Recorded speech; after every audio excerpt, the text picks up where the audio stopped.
Behind me is Ford's highest horsepower Mustang built to date. It is a 2021 GT500. This car comes equipped with a 5.2 liter engine with a root style supercharger that measures 2.65 liters. So in comparison, guys, to the 19 ZR1, which is GM's top tier Corvette, this is Ford's top tier Mustang. What we do, guys, our stage 1 plus package is what you see underneath the hood of this thing. We have an aftermarket cold air intake.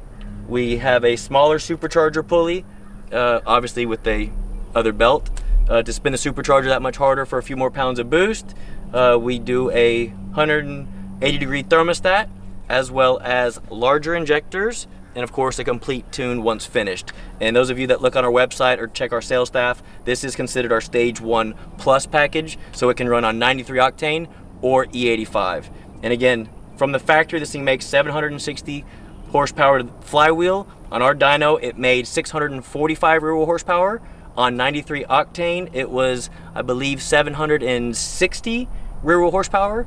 And then on E85, we were at over 870, I think it was like 875 rear wheel horsepower gains. So you're talking over 100 rear wheel horsepower gain on 93, and then almost another 100 rear wheel horsepower on E85.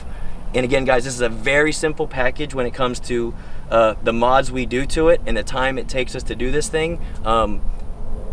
Again, when it comes to drivability as well, this car still drives like a factory vehicle with the factory manifolds on it, factory cats, and exhaust system on it. This truly is one of my favorite packages to build for these GT500s, and we've been doing a lot of them lately. So please contact our staff to, cars coming, making a mess here.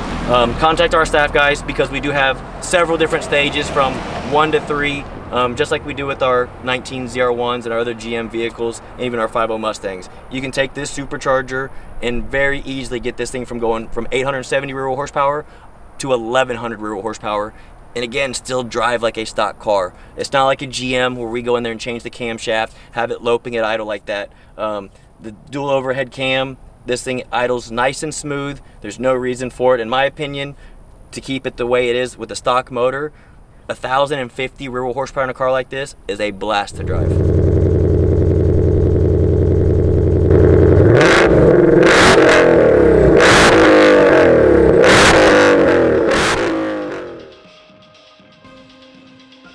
Hey guys, so today we got this GT500 in. Just coming here to get a stage 1 package from us, you know, injectors, pulleys, E85, but we noticed the vehicle didn't produce any boost when it showed up. And we're going through a preliminary testing just to diagnose, see why the vehicle isn't making any boost. Our leading culprit currently is the decoupler for the supercharger. We believe this one-way clutch that, when rolling clockwise, engages. When you go counterclockwise, should free spin to let the blower slow down in RPM when you go ahead and shift gears or have a sharp RPM change, protecting the roots.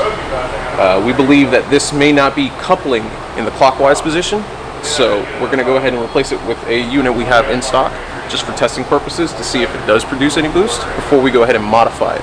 That way we make sure we have a healthy running vehicle before we go ahead and try to add more power to it. Right now I currently have the thermostat out and the cold air intake off, just so we can get access to this pulley right here. I think that lands in it. There we go. Gives a tight fit.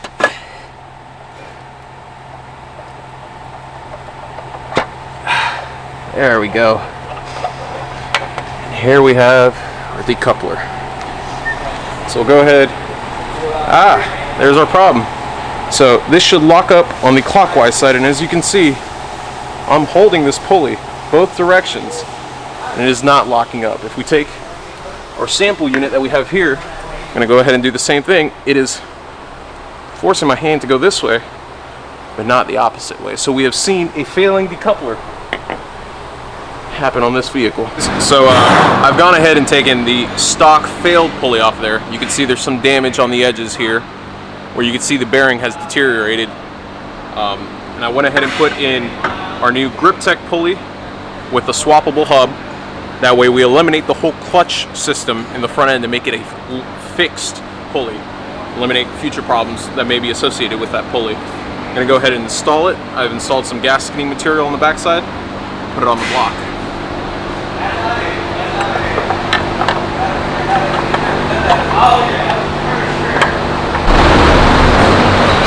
Hello, Jason. Are you waiting for Steven? He's waiting for you. Joking? Are you waiting for him? What? Good question. I'm doing reality stuff. I mean, is this real? I'm being a reality. This is reality. This is my life. Everyone waiting in line to talk to me. What's going on? I mean, fuck. You're in the middle of your shit. Justin said you wanted to take care of this, or You in line for Steven? What do you need? Beep, beep, beep, beep, beep, beep. We are here live with our Action News certified tuner, getting the inside scoop with the man himself. Will, Mr. Certified Tuner, can you tell us what is going on today with the ZR1 that Stephen Faraday is tuning? well, as you can see here, we're now on. I had no idea. How long were you standing there? Dude, you looked right at me. I didn't know you were waiting on me. Yeah, then you rolled the windows up, and I'm like, I'm setting the. fuck. This must be really serious. I gotta do what it tells me to do. I know. That's why I was like, well, fuck. I guess I'll just sit here till it's Rolling the done. window up. It takes 12 minutes just for the one thing to go through. Yeah, we're on the crank relearn. No, immobilize or relearn. Oh. Yeah, we got a long ways to go. Long ways to go. That's fucking awesome.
Alright, if you're a Ford guy out there watching this right now, hit that subscribe button. I know we're mostly known for our GM stuff throughout the world, so subscribe.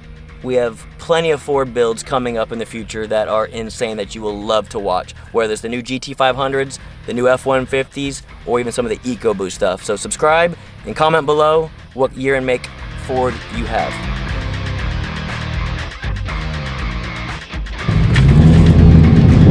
30, 60, 130.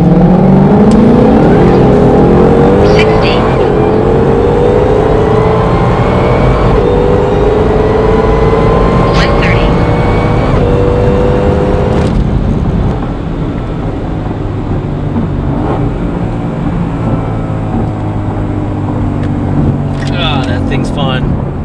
It spun like crazy. Still got the factory wheels and tires on this thing, so second and third gear was just spinning. I have it in sport mode.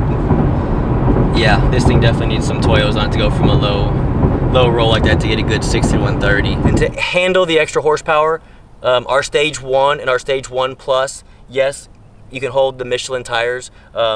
Again, 93 octane, you're about 760 rear wheel horsepower. On E85, it is around 870. So a Toyo 888 on a 20 is what's recommended for, 850 plus rear wheel horsepower. That's almost 1,000 flywheel horsepower, guys. So from low rolls, a Toyo is definitely recommended, especially if you go with our Stage 2 or Stage 3, which includes a ported blower, larger throttle body, obviously more boost, bigger fuel system. When we start pushing 1,050 or 1,100 rear wheel horsepower, a tire is definitely needed.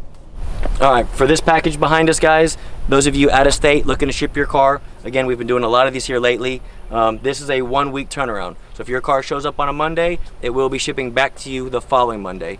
If you talk to our sales staff and decide you want a stage 2 or a stage 3 that is more complex when it comes to porting the supercharger, larger throttle body, or a complete fuel system to make 1,000, 1,050, even 1,100 rear wheel horsepower plus, that's more of a 2 week turnaround build. So definitely contact our sales staff.